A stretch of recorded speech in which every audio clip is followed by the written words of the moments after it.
Welcome back to my channel. எல்லாரும் எப்படி இருக்கீங்க? எல்லாம் நல்லா இருப்பீங்க. நம்ம இந்த வீட்டில் நம்ம என்ன பார்க்க போகிறோம்னா, இந்தோனேஷியன் சர்வரில் எப்படி ஐடி ஓப்பன் பண்ணுறது, அதில் பார்த்தீங்கன்னா பன்னி பண்டில் 3 நாளைக்கு நம்ம எப்படி எடுக்கிறது, அதை பற்றி நம்ம இந்த வீட்டில் பார்க்கலாம்.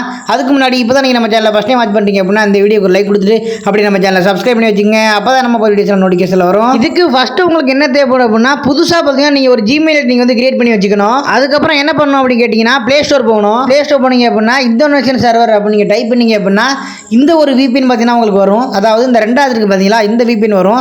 இதுதான் பார்த்தீங்கன்னா நான் யூஸ் பண்ணிட்டு இருக்கேன் இப்போ வரைக்கும். அதை ஃபஸ்ட்டு இன்ஸ்டால் பண்ணி வச்சுக்கோங்க. அதை வந்து இப்போதைக்கு நீங்கள் வந்து கனெக்ட் பண்ண வேணாம். நெக்ஸ்ட் நீங்கள் பண்ண வேண்டியது என்னன்னு கேட்டிங்கன்னா, உங்களோட ஐடி பார்த்தீங்கன்னா இந்தியன் சர்வரில் இருக்கும். அதை நீங்கள் வந்து லாக் அவுட் பண்ணணும். நெக்ஸ்ட் பார்த்தீங்கன்னா நீங்கள் வந்து இந்தியன் சர்வர் ஓப்பன் பண்ணி நீங்கள் வந்து கனெக்ட் கொடுத்துங்க. அது பார்த்தீங்கன்னா கனெக்ட் ஆகிரும் கொஞ்சம் நேரத்தில். அதுக்கப்புறம் தான் நீங்கள் என்ன பண்ணணும் அப்படின்னா, நீங்கள் புதுசாக கிரியேட் பண்ண ஜிமெயில் ஐடிக்குள்ளே பார்த்தீங்கன்னா நீங்கள் வந்து போகணும்.